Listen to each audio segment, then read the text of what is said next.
So a couple weeks ago, the Fantastic Four First Steps finally hit theaters. And after years of anticipation, we finally have an original rendition of the Fantastic Four in the MCU continuity. Is the impact of this momentous occasion kind of softened by the fact that there's canonically two other versions of the Fantastic Four in the MCU already? Maybe, but regardless, it's a fresh start for Marvel's first family. And with such a god-awful film track record so far, hopefully this new movie is at least better than those. The bar is in Subterranea, guys. Fantastic. So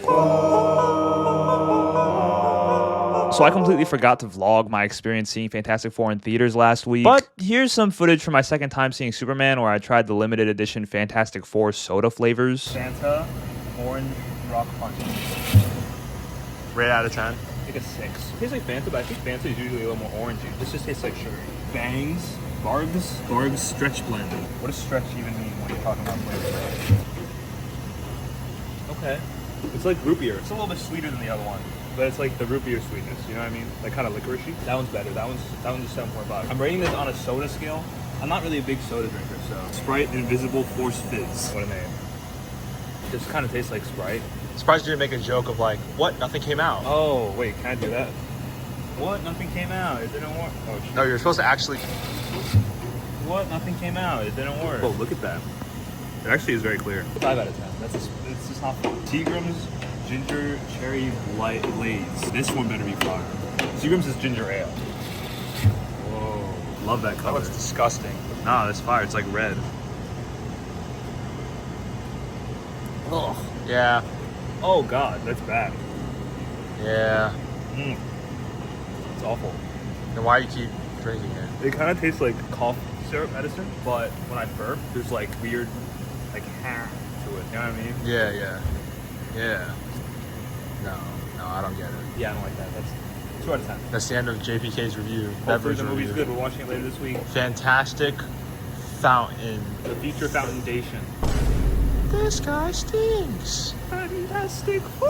Before we get started, spoiler warning for this movie. Forced to balance their roles as heroes with the strength of their family bond, the Fantastic Four must defend Earth from a ravenous space god called Galactus and his enigmatic herald Silver Surfer. These IMDb summaries have gotten so lazy. But spoiler alert, Galactus literally only wants Sue and Reed's magical baby, so they spend the entire second act wrestling with a high-stakes trolley problem, and in the end manage to kind of sort of beat Galactus thanks to the power of motherhood and Deus Ex Machina. I'll say it now, I really love this movie, but I can't tell if it was actually that great, or if it's just kind of great while also mogging all of its predecessors, making it look like the best movie since Sliced Bread the movie. In my opinion, the best part of this movie is far and away the dynamic between these four. And my least favorite part is when you strip that away, it's kind of just the same basic Marvel movie formula in a retro-futuristic font, but we'll get more into that later. I think the TV program giving their backstory along with an extended montage of the team saving the city, doing all their superhero things, is just such a great way of having this movie pick up in media res without missing a beat, establishing this new Earth that we're on, showing them function as both a team, but also the biggest celebrities in the world and the only superheroes on this planet. That montage was legitimately probably one of my favorite sequences in all of the MCU. I could cry just thinking about it, man. Right out the gate, we have the family dinner scene where Ben and Johnny find out that Sue is pregnant. Great scene because the energy of it is very chill and mundane, which really cements the fact that this is an actual just normal family. A detail that I really liked is rather than having them do this like big group hug moment where they're all talking with each other, each of them embrace one-on-one. You know, that's how a family reacts to good news. You know, you have a moment with each person. And that to me was a subtle way of making the family dynamic believable. Rather than functioning as just a group, each of them have their own individual relationships with each other. It's all in the little things. Johnny and Ben's banter. Johnny nagging Reed about the new spacesuits. Johnny getting all giddy showing Sue his discovery with the vinyl records is literally me showing my mom drawings looking for her validation. So these choices and these things that they establish early on in the movie, in my opinion, do a great job at making this new Earth feel lived in and making these characters feel like fully fleshed out individuals that have known each other for a long time. At this point, they've been the Fantastic Four for like 3 years, so they're already a well-oiled machine. And honestly, 20 minutes in, you forget that this is like their first movie, or at least this version of them's first movie, because they just do such a great job at setting it up. Anyways, one of my few other videos on this channel is a review of Fantastic Four 2005, and I kicked off that review by recapping each of the 4 main characters, so why not do the same thing here? Pedro Pascal as Reed was one of those casting choices that most people were skeptical of because he's such a big name and doesn't really scream crazy, stretchy, nerdy scientist. And for a lot of us, it seemed like they just casted him because he's famous and Disney can afford him, and he's been in like 10 movies already this year. But now that the movie's come out, and I personally have had the chance to see his take on the character,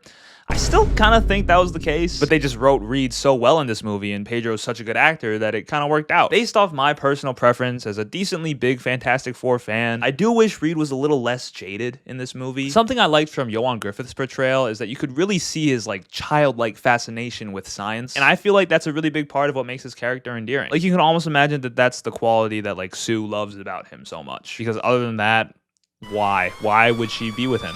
It doesn't make sense. However, in this movie's defense, I think with a character as smart as him, with a wife as hot as Sue Storm, it is also possible to fall into the trap of making him kind of an ass. Like that one scene from Rise of the Silver Surfer. I'm one of the greatest minds of the 21st century. I'm engaged to the hottest girl on the planet. And the big jock who played quarterback in high school, he's standing right in front of me asking me for my help. And I say he's not gonna get a damn thing unless he does exactly what I tell him. Embarrassing. And I like how Paige Reed isn't always annoyingly reminding everyone that he's the smartest person in the room. Instead, his intellect in this movie is treated more like a burden that he has to bear. He has a moment with Ben where he vocalizes that even after 3 years, he still blames himself for the accident, even though Ben doesn't blame Reed at all. And it's possible that Reed seeing Ben as a direct result of his personal miscalculation has led to him not only being extremely hypercritical of himself since then, but also taking every possible measure, running a bajillion tests on his unborn baby to prevent anything like that from happening again. There's another moment later on in the movie when they're all trying to figure out how they're gonna beat Galactus, and Reed is like clearly overworking himself, and I think it's Sue that like comes up to him and says, yo, you could take a break, dude. But he's like, I can't. I'm literally the only person on Earth that could figure this out. Even if the solution he came up with was to just run away, like that's my solution to most problems in life, Reed. I don't know why you're tripping. On an unrelated note, I really liked how his stretchy powers looked in this movie. Apparently Matt Shackman's goal was to kind of make the physics of his powers make more sense by having his body pertain the same mass as it stretches. So, you know, if his arm is extending out, it's also going to get thinner. And I just feel like that looked better. Like, it made it more believable in a way. In the other movies, he'll stretch his arm for like miles and it all stays the same thickness, and it just looks weird. You know, it's like Uncanny Valley, I guess. I don't know. But seeing how elastic he was here, like literally stretching his limb. They also added recoil to his retracting. Like, I know that that's not technically how it is in the comics, but it just looked better, grounded the movie in reality a little bit more, and I liked it. I'm filming. Want to come say hi? Favorite character in Fantastic Four? Go. Iron Man. Favorite scene from Fantastic Four? Go. Rate the movie out of 10. I'd probably give it like a 8.5. What'd you give it? I don't Or remember. did we not get to that part? We didn't get to that part yet. Oh, my fault. It's okay. Bye. I know a lot of people online have done a full 180 on Paige Reed, going from hating the casting when it was announced to walking out of that theater feeling like he was perfect. I didn't really have a strong opinion on it going into the movie, and I didn't have a strong one coming out. Overall, Reed is not my favorite character in the Fantastic Four, so I do have kind of a bias against him, but I can't deny that they cooked here. You know, with everything that goes on in this movie's relatively short runtime, he's kind of the only one that gets some form of an arc, trying to learn to let go of that burden a little bit and allowing himself to live his life without stuffing his baby in freaking test chambers all the time. I think my favorite Reed moment was probably when he was talking to his baby, basically saying that he didn't want him to turn out anything like him. There's something wrong with me. Even though there is part of me that thinks it might have been more fun to see a lighthearted, more wide-eyed Reed, this deeply tragic, self-loathing Reed is pretty great too. Realistically, someone as smart as him would be more like this. Like Uncle Ben always said, with great intellect comes great depression. I do also love the scene where Sue and Reed are arguing because he's actually considering giving up their baby to Galactus, which is like the logical thought, you know, one life over 7 billion. Or are we up to 8 billion now? I don't really know what the head count is on the Earth these days. But he says to her, I can't help it. It's who I am. And she says, yeah, well, sometimes who you are hurts me. Damn. Lakian, you try and give me another 2-sentence exchange that better describes marriage. Maybe can you do the dishes, do it yourself, you fucking but other than that, like nothing. Which is the perfect segue into Sue Storm, also known as the Invisible Woman, also known as the mom of the Fantastic Four, also known as the mommy of me. My mommy. Up till now, Sue Storm's live-action depictions have been nothing short of colossal ass, and that's really disappointing, because I'd argue not only that Sue Storm is the most important character to get right in order for this team's dynamic to work, but it's also low-key so easy. Dude, just make her a mom. And that's what this movie did, man. I gotta say, Vanessa Kirby completely stole the show for me. She brought the perfect balance of warmth and strength to her portrayal that just really puts Jessica Alba and what's the other girl's name? I think Kate Mara? but they're those two versions to shame. One of the best scenes in the entire movie, or I guess like string of scenes, is when the team goes into space to see what's up with Galactus, and Galactus like looks at her funny, and then her water breaks. Man, that's badass. And they fly away trying to escape Silver Surfer while Sue's going into labor. Like, that's crazy, bro. It's such a specific setup for some of the exchanges here that just creates so much tension as you're watching. And this is where the movie really feels like the Fantastic Four. You know, they're working together, encountering a bunch of different obstacles, but Reed is kind of just manning the ship saying, Ben, do this. Sue, I know you're literally in labor right now, but I'm going to need you to turn the ship invisible in between your contractions. It's so intense, but it's so much fun, and I love it. But anyways, the reason I brought that scene up is I feel like Vanessa Kirby in this movie handles a lot of the really intense emotion, like, really well. There's one line delivery when Johnny's, like, kind of reluctant to shoot at Silver Surfer. He's like, I don't want to kill her. She's kind of hot. She's kind of like a sexy naked alien girl that I kind of had a moment with. And Sue's like, Johnny, they're trying to take your nephew away from us. Kill that hoe. And then there's another moment where Sue's, like, freaking out to Reed because she's scared that, you know, the baby's going to be some crazy freak. And Reed is just comforting her, saying everything's going to be fine. You know, he's going to be okay. He's going to be a normal kid. And I feel like that was such a key moment in, like, defining their dynamic in this movie and making them work really well as a couple. Because it's contrasted by the scene where they first find out that Sue is pregnant and Reed is the one freaking out while Sue calms him down. Them being the ones to reassure and comfort each other over literally the exact same thing is just so real. Shouts out to healthy marriages. A large reason why I feel like their chemistry didn't work well in Fantastic 405, apostrophe 05, is because throughout the entire thing, it felt like Reed liked science more than her. You know, let alone loved her enough to want to marry her. And I've always liked the idea that as smart and analytical as Reed is, he's still a really loving guy. And his whole arc for this movie is really just putting those two things against each other and seeing which way he leans. But anyways, Sue is great. I also like Vanessa's accent. I feel like she did a pretty good job. Shouts out to dialect coaches. And my favorite Sue moment is her speech in front of all the people. I will not sacrifice my baby for this planet, but I will not sacrifice this planet for my baby. Bars.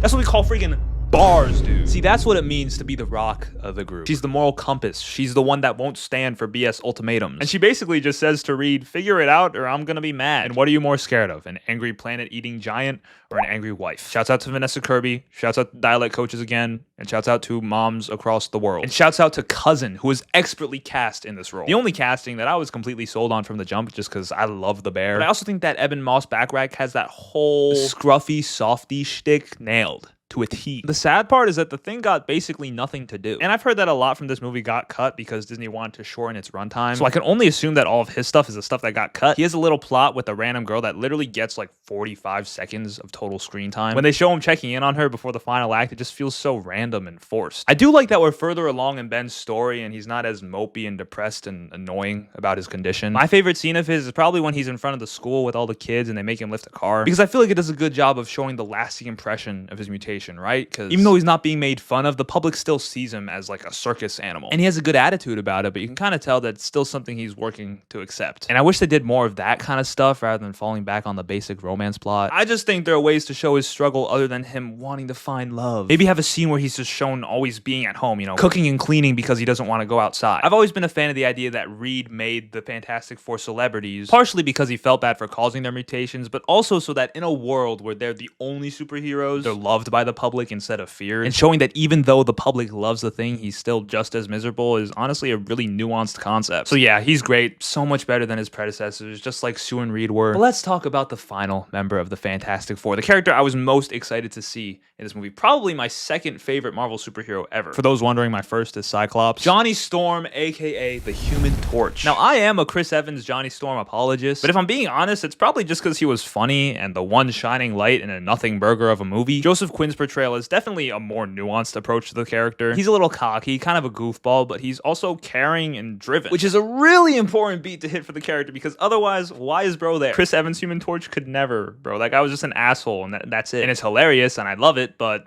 why would they keep him around? Here, Johnny actually gets stuff to do. He has his own little side quest, you know, with deciphering Silver Surfer's language. And we see the result of his work when he dunks on her in Times Square. My favorite Johnny scene, and one of my favorite scenes in the movie, is right after that when he flies up into the sky with Silver Surfer and he's like, take me instead of Franklin. Oh, Johnny, you king. I love you. Like, that to me is Johnny Storm. You know, he's a fun guy. He's a funny guy, but he's also the first person that's going to sacrifice himself, especially for his family. Then he has that one line where he's like, you know, I'm only trying to save my planet like you saved yours. Oh, bars, peak. So good. I love this movie. Lastly, his accent was pretty good too. Shouts out to the dialect coach. And that is the 4. If I'm being honest, I think Silver Surfer and Galactus were just like okay. I do believe that Johnny would be able to get through to her because you do also see him try multiple times. That's been like his whole angle for this entire thing, right? But she like flies away right before the 3rd act and like comes back out of nowhere to save the day. A little bit easy, you know? And Galactus looked cool. He sounded cool. He had a great voice. I feel like they did a good job at modernizing him, making it so he's not just some evil planet-eating monster, but like he literally needs to feed on planets like a tree needs to feed on sunlight. And I'll be honest, I've never read the original comics with Galactus, so in my head, I just kind of assumed that he ate the planets like an apple. But no, in this movie, they actually just get burnt into like this magma that gets injected into his body. Smaller details that make it a little bit more believable. I just think that Galactus as a character is kind of inherently goofy, or just clearly one of those guys that was like a what if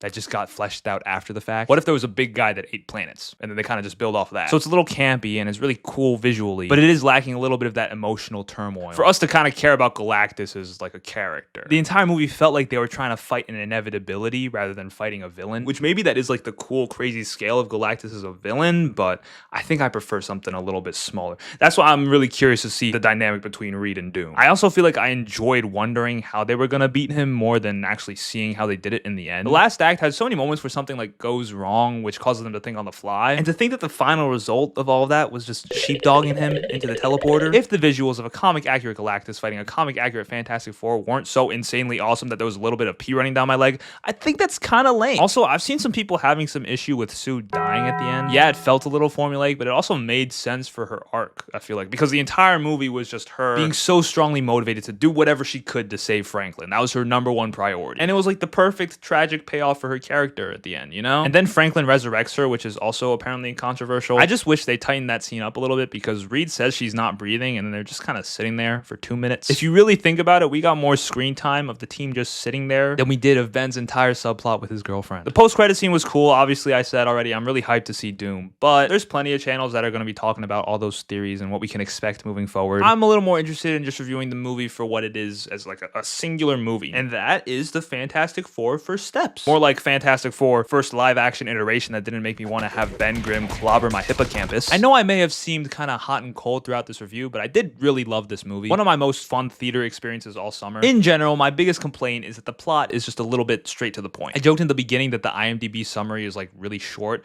but from being honest, the plot really is just the Fantastic Four try to save the world from Galactus. The thing with this movie for me is that all 4 of these characters are written with lots of depth, and you know, the actors give great performances. The moments that don't pertain to Galactus that show their smaller scale interpersonal conflicts are really so compelling. But it does kind of feel like untapped potential because the main conflict is so otherworldly and like detached from all that. I know a lot of people are comparing this movie to Superman because they came out in the same 2-week span, and I won't say which one I like more. Maybe I'll save that for my Superman review, but what I will say is what I think made Superman's plot work so well is that it tied the main external conflict to Superman's own internal conflict, which not only creates a more layered emotional arc throughout the movie, but when both of them are completely resolved with that greatest strength monologue in the end, it's just that much more satisfying. I feel like that connection was kind of missing from this movie. Yes, obviously the Galactus threat worked really well, and you know, you don't question why they're motivated, but it really only posed an internal conflict for Reed, and I just feel like it would have been cool to see the other 3 get challenged in the same way, so that they all grow together and Reed is not the only one that has issues.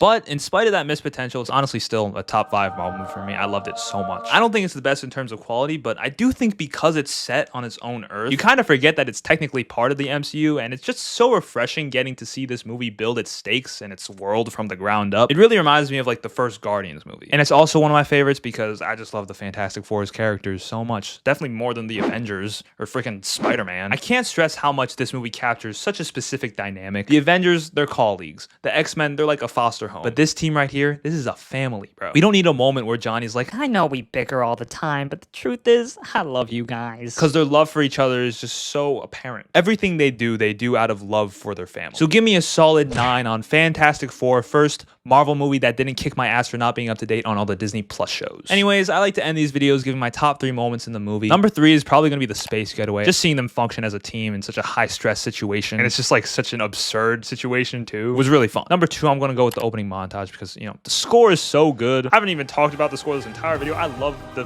Fantastic Four theme so much, and seeing them do all the heroic comic booky things in this like fast-paced montage was really fun. Made my little comic book nerd heart flutter. Made it flutter more than any woman has. And number number one is probably kind of a hot take. I'm gonna go with the Johnny Silver Surfer moment because I love Johnny. That's my guy. But my MVP is probably gonna be Vanessa Kirby because, like I've said time and time again in this one video, Sue Storm is the rock of the group. The fate of this movie rested on whether or not Vanessa Kirby did a good job, and she was a grand slam, man. She just radiated mom energy. Comment down below your thoughts on the movie and what you would rate it out of 10, and I'll see you guys in the next one, which is probably gonna be my Superman review, but I'm not really sure when I'm gonna have that done. So yeah. I forgot to shrug. I don't think I've forgotten to shrug in like over a year, but I don't know. She was like right here, and I was looking into her beautiful face, and I saw stars, and I could see me in her face. She spoke to me. She was kind of what? Kind? No, I get it. Johnny loves space. Johnny loves women. Now there's a literal naked space woman, and Johnny thinks they had a moment. I doubt she was naked. It was probably a stellar polymer.